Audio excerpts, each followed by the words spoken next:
이런 드라크마를 찾았노라 하는 제목으로 말씀을 함께 하겠습니다. 오늘 누가복음은 마태복음, 마가복음, 누가복음, 공감복음이라고 그렇게 얘기를 하는데 각각 특징이 있죠. 마태복음은 사자복음에서 왕으로 오신 예수님, 그래서 귀신 많이 쫓아내시고 왕권을 가지고 우리에게 오셔서 역사하시는 예수님에 대해서 말씀하시고, 마가복음은 소복음, 종복음, 예수님께서 우리에게 정말 섬기고 종으로 그렇게 하신. 그래서 이 마가복음은 종이 족보가 없습니다. 종이 무슨 족보가 있느냐? 그래서 마가복음은 족보가 없어요. 그런데 오늘 본문의 누가복음은 사람복음, 인자복음. 사람복음, 인자복음은 무엇인가? 사람의 마음을 아는 것이 사람복음입니다. 그래서 누가복음은 다른 복음서에 없는 사람에 관한 말씀을 많이 하세요. 누가복음 10장에 여리고성을 내려가던 한 사람이 강도를 맞았어요. 강도를 만나가지고 그 집안 죽게 되었어요. 이 사람의 마음을 누가 알아주고 있느냐? 제사장이 지나갑니다. 레위인이 지나갑니다. 아픈 사람, 다 죽어가는 사람의 마음을 알아주는 이가 유대인들이 흔히 개라고 얘기하는 사마리아인이 이 사람의 마음을 알아줘서 가던 길도 멈추고 이 사람의 고통스러운 마음을 알아줘서 자기의 옷을 찢어서 붕대처럼 이 사람의 그 아픈 마음을 알고서는 포도주와 감람나무유로 상처를 치료하고 이 사람의 마음을 알아줘서 자기가 타고 온 짐승에다가 이분을 앉히고는 여관까지 가서 주인이 부탁하고 밤새 이분 곁을 떠나지 않고 간호하고 다음날 자기 길을 갈 때에 이 사람의 마음을 알기 때문에 편안히 다 고칠 때까지 있도록 주인에게 큰 소리로, 혹시 부비를 이렇게 드리는데 이게 부족하면 제 생각으로는 한 2달치 묵을 여간빈 알지만은 그래도 부족하면 내가 돌아올 때 다 갚겠습니다 하고 큰 소리로 다 얘기해서 마음을 편안하게 해 주었는데, 누가 이 강도 만난 사람의 마음을 누가 그렇게 알아주는가? 알아주는 사람이 이웃이라는 것이. 우리 이웃은 매일 만나가지고 싸움이나 하고 매일 이웃 만나면 돈 거래하면서 어떻게 이익을 남기는 게 이웃이 아니에요. 힘들고 아플 때에 나의 마음을 알아주는 이가 이웃이지요. 할렐루야. 이런 참다운 이웃이 누구이겠는가? 그분이 우리의 주님이시라는 거예요. 나의 이 억울한 사정, 나의 이 아픈 사정, 내가 해결받아야 할 이 사정을 진짜 마음을 알아주고 푸근하게 해주실 분이 주님이시라는 거예요. 또 누가복음 17장 있죠. 문둥병 10명 모여 사는데 마태복음, 마가복음에 없어요.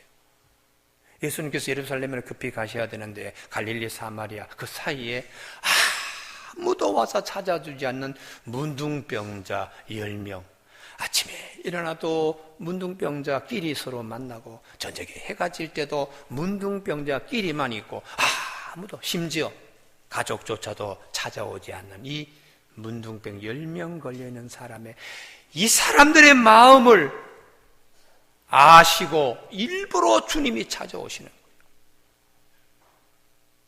그리고는 문둥병을 치유하는데 모세 5경의 레위기서, 민수기에 보면 복잡해요.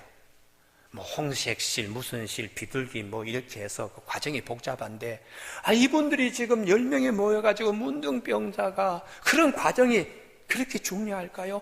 빨리 병 좀 나았으면, 빨리 이 울타리에서 벗어났으면, 그 마음을 주님이 아시고는 과정 다 생략하고 제상에 가서 몸을 보이시오. 그래서 말씀을 믿고 갈 때에 병이 나았습니다. 얼마나 마음이 기뻤겠어요. 그러면 그런 기쁜 마음을 이번에는 하나님의 마음도 주님의 마음도 알아야지.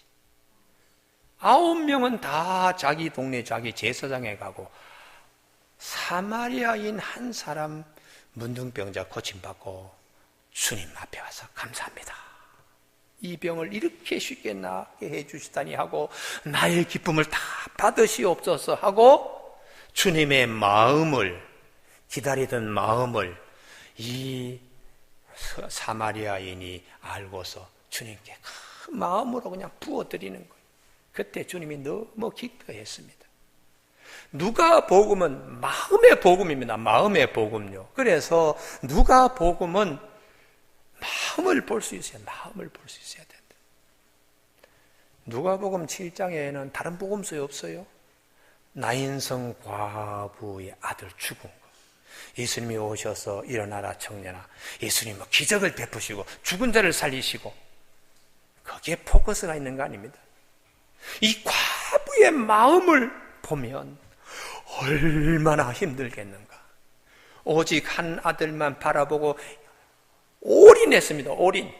이 아들을 위해서 이 아들을 세우고 이 아들을 그래서 올인한 그 아들인데 청년이 그 싱싱한 청년이 그냥 하루아침에 넘어진 거예요.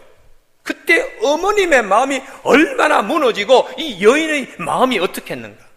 그래서 장례 행렬이 오는데 주님이 마주서서 기다리고 계셨다가 나아가셔서 청년아 내가 네게 명하노니 일어나라 할 때에 청년이 일어났을 때에 이 과부의 마음이 어떻겠습니까? 주님께서 잃어버린 아들, 죽음에 넘겨준 아들을 예수 그리스도를 통하여 다시 찾게 되었을 때에 그 기쁨이 얼마나 컸겠는가. 이게 복음이라는 것이에요. 복음요. 여러분 오늘 우리 예배 시간에 이 축복이 있기를 바랍니다. 할렐루야. 하나님 나에게도 이 복음의 역사가 일어나게 하여 주시옵소서. 이런 말씀이 오늘 본문 뒤에 있는 탕자의 비유도 문제는 마음이에요. 아들이 마음에 아버지를 지워버렸어. 아버지 기억과 사랑과 관계 다 지워버리고 자기 혼자 저 멀리 가서 하고 싶은 데 다 한 거예요. 아무리 돈이 많아도 아무리 건강해도 아무리 재주가 있는 아들이라도 이미 그 마음에 아버지를 지워버린 아들은 아들이 아니라는 거예요. 하나님이 다 잃어버리게 하시잖아요. 그리고 비로소 앞에 있는 백가죽이 등 뒤에는 등가죽과 같이 붙을 정도로 어려운 궁핍했을 때에 마음에 지워버렸던 아버지를 다시 새기기 시작하고 기억하기 시작하고 그러면서 아버지 앞에 제대로 아들의 모양이 그려지면서 돌아옵니다. 내 아버지 집에는 얼마나 양식이 풍족한 품꾼이 많은가. 나는 여기서 굶어 죽게 되었다. 어떻게 하지? 아버지한테 가서 품꾼의 하나로 써달라고 할까? 그러면서 이게 굉장히 뉘우치고 뒤집어졌던 마음이 다시 돌아오게 되고 뒤집어졌던 심장이 다시 제대로 이게 돌아가기 시작한 거예요. 그래서 이에 비로소 아버지를 찾으러 오는 거예요. 이제 그 마음에 아버지가 새겨지기 시작합니다. 이게 건강한 아들이잖아요. 부부관계도 마찬가지입니다. 약혼식을 했습니다. 약혼 반지를 얻었습니다.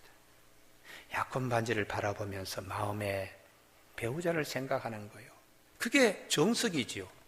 그런데 약혼 반지를 잃어버렸어. 뭐 그거 그냥 몇 푼 되지 않는 건 뭐 까짓 건 뭐 이렇게 생각하면 배우자의 사랑, 앞으로 결혼할 상대자에 대한 걸 마음에 소홀히 여기는 거예요. 이런 약혼 관계라면 그건 결혼 아니라 그 이후에도 뻔할 뻔자예요. 이걸 어떻게 하면 찾을 수 있을까? 어떻게 하면 내가 이걸 회복할 수 있을까? 그래야지 그 여인의 마음이 제대로 된 것이 아니겠습니까? 그래서 우리가 우리 사이에도 제일 중요한 것이 마음입니다. 부모와 자식 간에, 부부지간에, 형제 자매지간에, 교우들 사이에, 직장 동료 사이에 마음의 복음, 누가복음이에요. 오늘 본문 앞에 비유 3가지가 있습니다. 100마리 양을 기르다가 한 마리 잃어버린 목자에 대한 얘기. 한 마리 양을 찾아가지고 기뻐했다. 그때 그 목자의 마음을 생각해야 돼. 잃어버렸을 때 목자의 마음과, 찾으러 나갔을 때 목자의 마음과, 찾았을 때 목자의 마음이 어떻겠나. 10개의 동전 가운데 하나를 잃어버렸을 때 여인의 마음이 어떻고, 찾으려고 노력할 때 마음이 어떻고, 찾았을 때의 마음이 어떻습니까? 아들이 있습니다. 아들이 나갔습니다.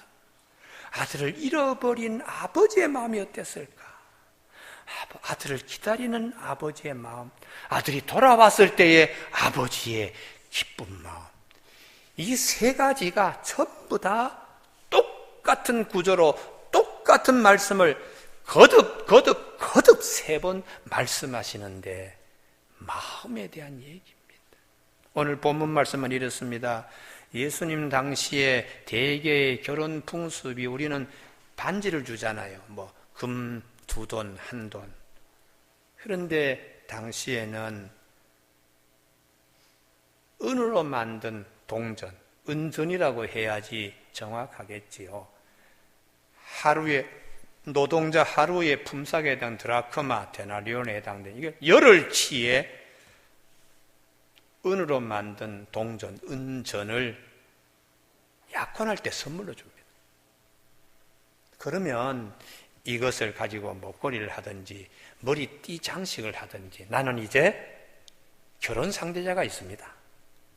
나는 이제 곧 결혼하게 됩니다. 또 때로는 나는 이미 결혼했습니다 하는 표시로, 그 징표로 이것을 가지게 됩니다.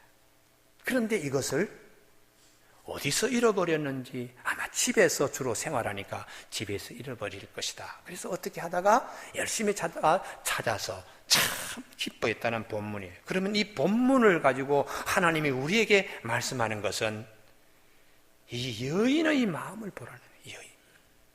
드라크마, 은전 하나지만 시장에 굴러다니는 은전과 다른 은전이에요. 그 은전은 배우자가 사랑을 담아서 주는 증표로서 준 은전인데, 이걸 잃어버렸을 때에 이 여인의 마음이 어떻게 되었을까? 예레미야서라고는 학자는 유대 사회에 남자가 여자에게 결혼할 때 결혼 지참금으로 보통 열흘치의 노임에 해당되는 은전을 선물로 줬다. 그런데 거기에 연구해 보면 보통 사는 사람들, 금 2돈 반지나 혹은 3돈 반지 주듯이 그렇게 하는데, 아주 잘 사는 사람은 금화 100개까지 주었다는 기록이 있어요.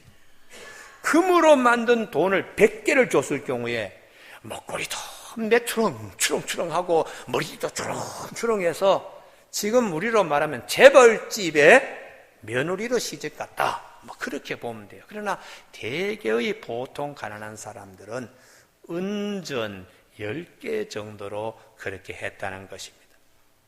부유한 사람은 은전 100개도 주고 60개도 주지만, 오늘 이 본문에 나오는 여인은 아주 보통 평범한 가정, 어떻게 보면 좀 가난한 가정의 여인이 은전 10개를 받은 겁니다. 그러나 이 은전 하나하나는 누구에게서보다 더 중요한 의미를 지니고 있어요.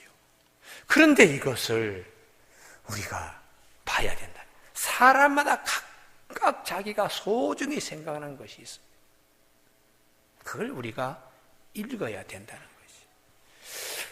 우리 교회 4층 예배드리고 잘 올라오지 않는데요, 4층의 목양실 앞에 가면 여러 종류의 십자가가 있습니다. 그런데 아주 특이하게 십자가가 아닌 제 손바닥보다 큰 조개 껍데기 하나, 껍질 하나가 있어요. 전복 껍질입니다. 그래서 오늘도 일부 예배할 때 제가 부목사님 그거 보셨습니까? 안 봤습니다. 전도사님들 보셨습니까? 권사님, 집사님, 우리에게 김성태 집사님만 그것을 봤더군요. 제가 그 전복, 아이고, 목사님이 아주 큰 전복을 저렇게 표구한 모양이다.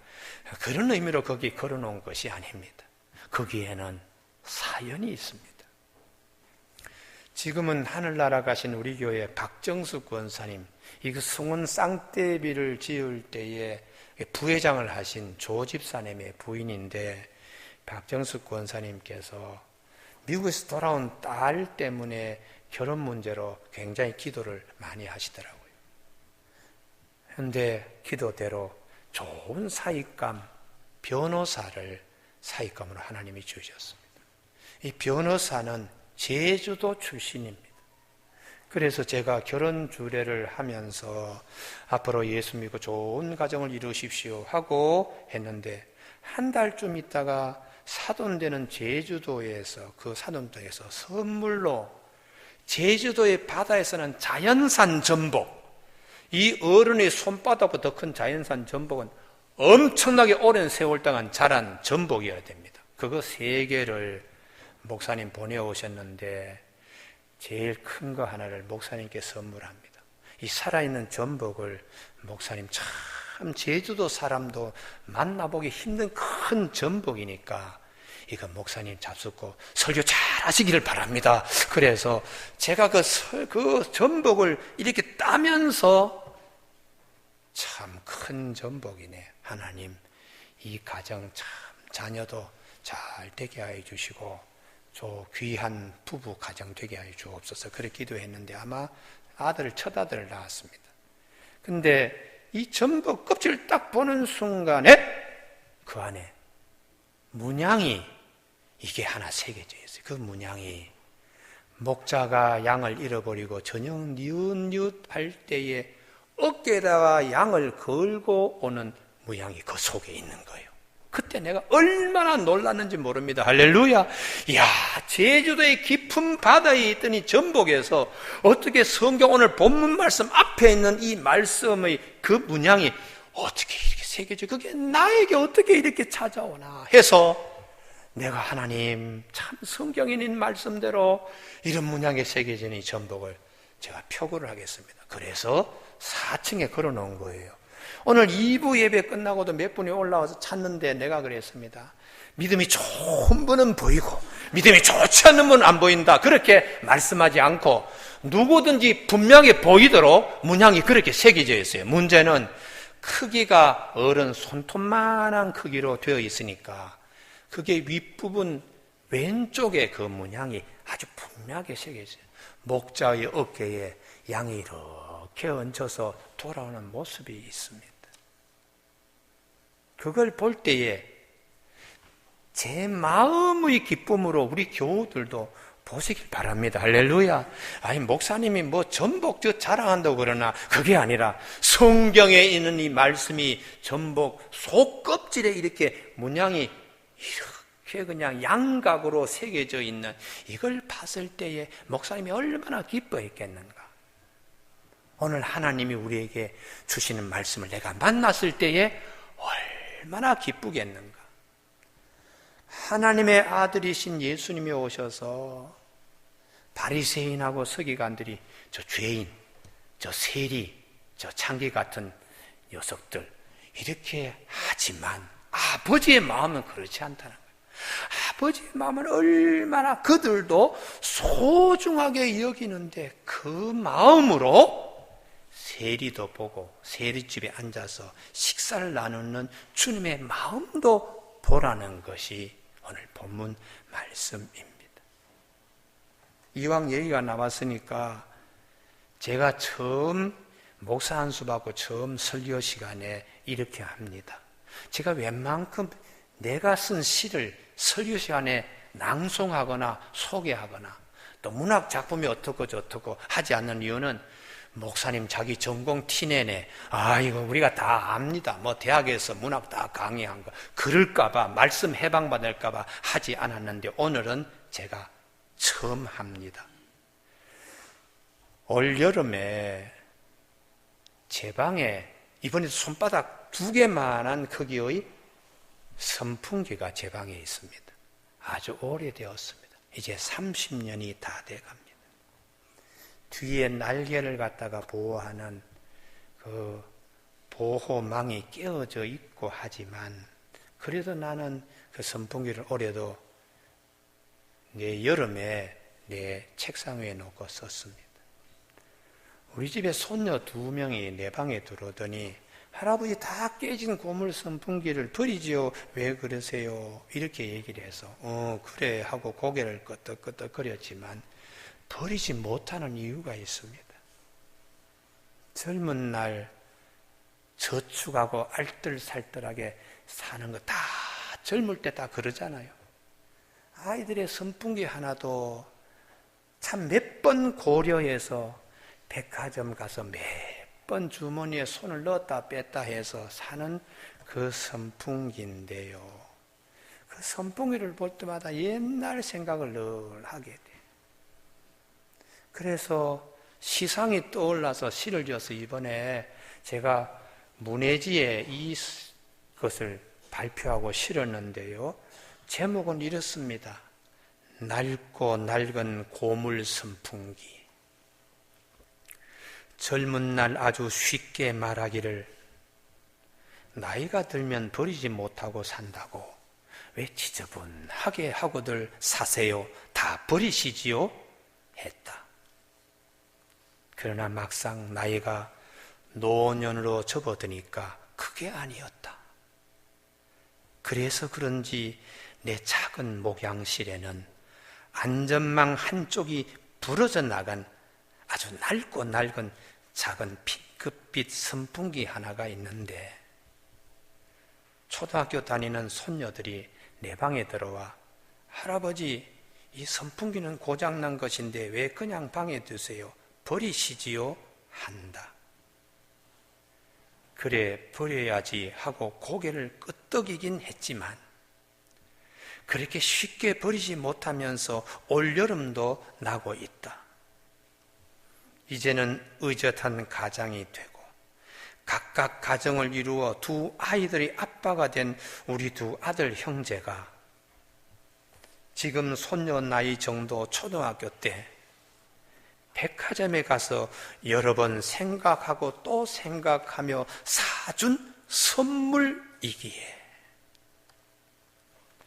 2 형제가 하교하여 책가방을 등에 지고 작은 아파트 현관문을 열고 들어올 때에 운동화를 벗겨주던 그 아슬한 추억을 지금도 말해주는 선풍기이기에 때로는 방학 숙제하지 않고 책상에서 빈둥거리며 딴전을 부릴 때 2 눈을 부릅뜨고서 야단을 쳤던 일을 기억하게 하는 선풍기이기에 여름 감기는 개도 걸리지 않는다는 그 여름철에 심한 고열로 고생하는 아들 녀석을 무거운 줄도 모르고 안고서 응급실로 뛰어가던 그 다급했던 날을 기억나게 하는 선풍기이기에 새벽기도 가기 전 작은 방 하나에 2 형제가 뒤척이며 잠자던 잠자리에 다가가 이마에 손을 얹고 훗날 하나님 나라 하나님 교회에 필요한 일꾼이 꼭 되기를 간절히 기도하던 모습들을 기억나게 하는 선풍기이기에 오늘도 남들이 알지 못하는 그 숱한 추억들을 간직하고 기억력이 점점 떨어지는 노년의 나이로 접어드는 나에게 작은 것 하나도 말없이 이야기하듯이 기억나게 하는 선풍기이기에 올해도 버리지 못하고 있고 아마 내년에도 그리고 다음 해도 버리지 못할 것 같다 하고 제 마음을 표현했습니다. 오늘 본문으로 돌아오면 남들은 그저 은전 하나 이렇게 볼지 모르지만 이 여인에게는 소중한 것이 담겨있는 은전입니다.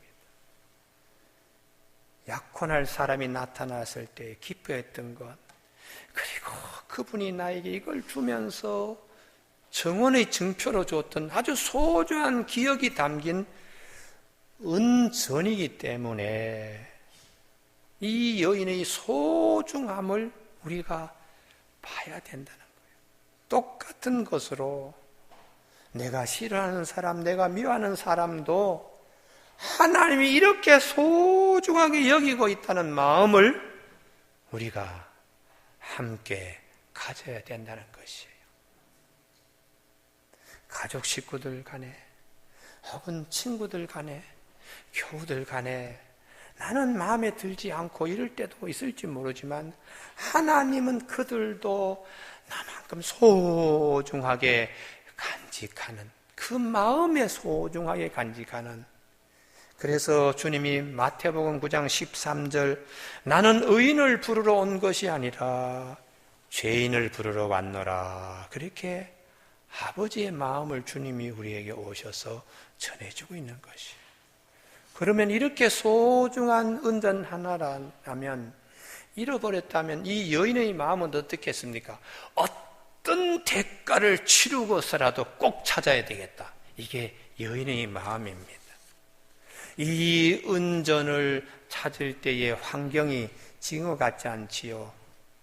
갈릴리 바다 주변의 집들을 보면 화산이 폭발해서 세워진 지대이기 때문에 제주도처럼 시꺼먼 돌, 현무암, 구멍이 뻐끔뻐끔 난 거, 그것으로 담장도 하고 집안에 그냥 벽입니다. 마감으로 뭘 벽지를 바르지도 않고 그 돌 자체가 그냥 벽이니까 바람이 또 많이 부니까 창문도 크게 내지 못해요.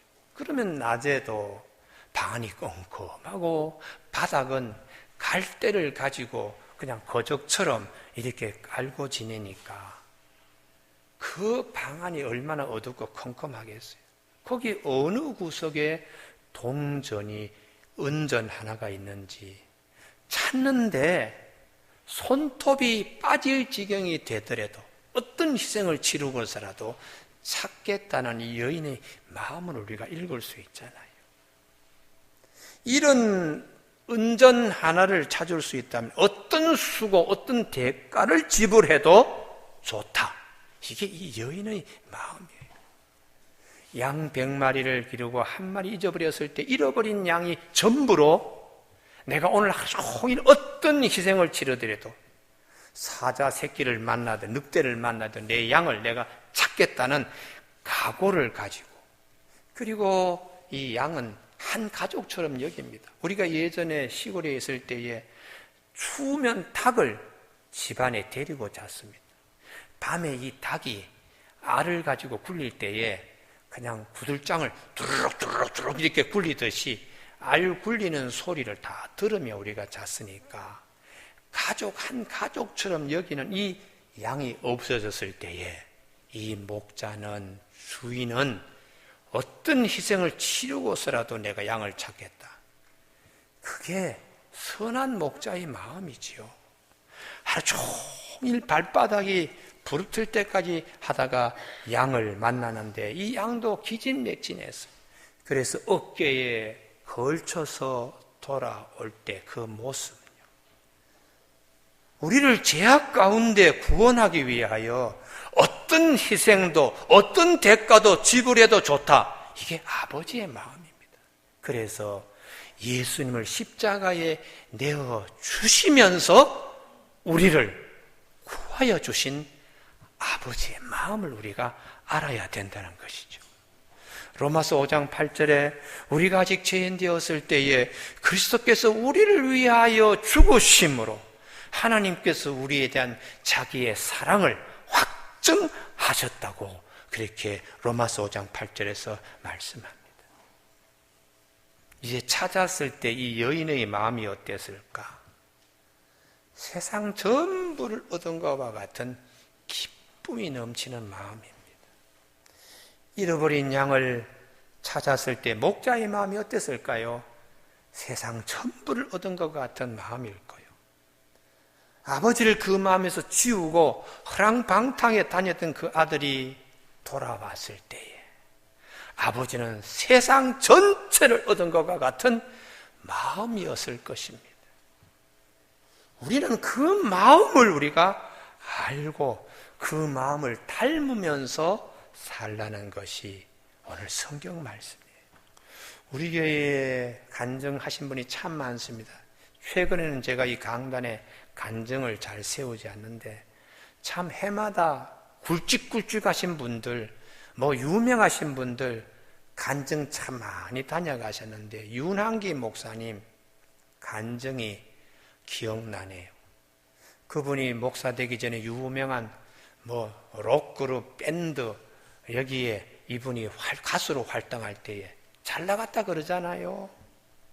몇 년 동안 집에 가지 않고 그 록그룹인가 밴드 그룹들 같이 호텔에서 밤에는 야간업소에 그냥 나가서 노래 부르고 돈은 많이 들어오고 못된 짓은 골라가면서 했는데 그 해 가수왕으로 발표되는 날 축하한다고 그냥 호텔에 들어와서 했는데 피를 토했다고요. 각혈하면서 피를 토할 때 망치로 그냥 머리를 한 대 꽝 얻어맞는 것 같은, 자기는 평생 그런 걸 처음 경험했다는 거예요. 제일 먼저 딱 기억나는 것이 가족 식구들.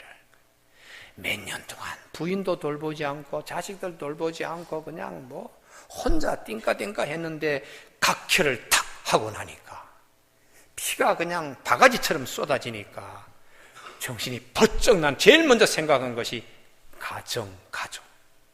근데 얼마나 부끄러워요. 몇 년 동안에 전화 한 번 하지 않던 남편이요, 아빠인데 피를 토하면서 내가 이렇게 되었다고 하기가 너무 창피스러워서 어떻게 하나. 그래도 가족이니까 전화를 했더니 부인이 전화를 받는데, 여보, 나 지금 피 토하고 죽겠어. 내가 부끄러워서 어떻게 가정으로 돌아가, 집으로 돌아가. 그때의 부인이, 여보, 그래도 집으로 오세요. 기다렸습니다. 이 얘기에 이분이 완전히 녹아진 거예요. 어떻게 권사님의 마음이 기다렸습니다. 집으로 돌아오세요. 집 나간 탕자를 아버지가 기다리듯이 말씀이 윤한기 목사님의 부인 되시는 권사님의 마음을 돌아올 때까지 이 말씀이 붙들고 있었습니다. 이 말씀을 붙들고 있는 이상 말씀은 우리를 배반하지 않습니다. 그 말씀을 붙들고 있는 이 권사님 앞으로 가수 윤한기가 돌아왔어요. 그래서 1년 동안에 좋은 공기 좋은 곳에 데리고 다니며 신앙도 기도원 가서 신앙 많이 이렇게 해서 신학 공부하고, 이전에 윤한기가 아니고 전도사 윤한기로, 음악 전도사 윤한기로, 음악 목사 윤한기로, 이제는 목회자로서 윤한기로, 그리고 우리 대한예수교 장로회 군소교단의 총회장까지 역임하신 목사 윤한기가 되었어요.